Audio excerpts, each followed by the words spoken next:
મહત્વપૂર્ણ સમાચાર જયંતિ ભાનુશાળીની હત્યા કેસમાં ધીમી તપાસ સામે રોષ વ્યક્ત થઈ રહ્યો છે। જયંતિ ભાનુશાળીના સમાજે અહીં આક્રોશ રેલી યોજી હતી। તપાસ એજન્સી ધીમી ગતિએ તપાસ કરતી હોવાનો આક્ષેપ અહીં થઈ રહ્યો છે। કોંગ્રેસના ધારાસભ્ય પ્રદ્યુમનસિંહ જાડેજા પણ આ રેલીમાં જોડાયા છે। મહત્વની વાત છે કે અહીં જે તપાસ થઈ રહી છે તેને લઈને લોકોએ નારાજગી વ્યક્ત કરી છે। આજ મુદ્દે વધુ જાણકારી મેળવીશું ટીવી 9ના સંવાદદાતા જય દવે પાસેથી। जय भानुशाળી समाजे आ तपासने लईने અહીં આક્રોશ કાઢ્યો છે। આખરે તેમની શું માંગ છે?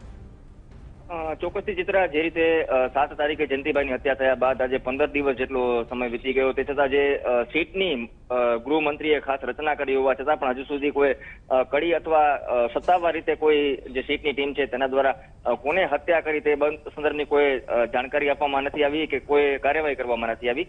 તેને લઈને તેમના પરિવારજનોએ પણ મુખ્યમંત્રીને પત્ર લખીને આ સંદર્ભે જાણકારી કરી હતી અને હવે આજે તેમનો સમાજ છે તે ખુલીને સામે આવ્યો છે અને સમાજે આજે રેલી સ્વરૂપે ભુજમાં કલેક્ટરને એક આવેદન પત્ર આપ્યું છે અને તેમાં માંગણી કરી છે કે જયંતિભાઈના જે હત્યારાઓ છે તેમને તાત્કાલિક તેમના નામો જાહેર કરવામાં આવે અને શા માટે તેની હત્યા થઈ તેનું કારણ પણ સમાજ સમક્ષ આપવામાં આવે।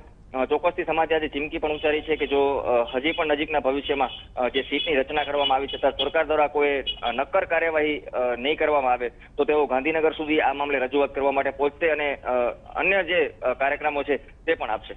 जी बिल्कुल, आभार जय। समग्र मामले जानकारी आपवा बदल। तो जयंति भानुशाळीની હત્યા કેસમાં ધીમી તપાસ અહીં થઈ રહી હોવાનું ભાનુશાળી સમાજના લોકોને અહીં લાગી રહ્યું છે, જેને લઈને તેઓએ આક્રોશ રેલી કાઢી હતી।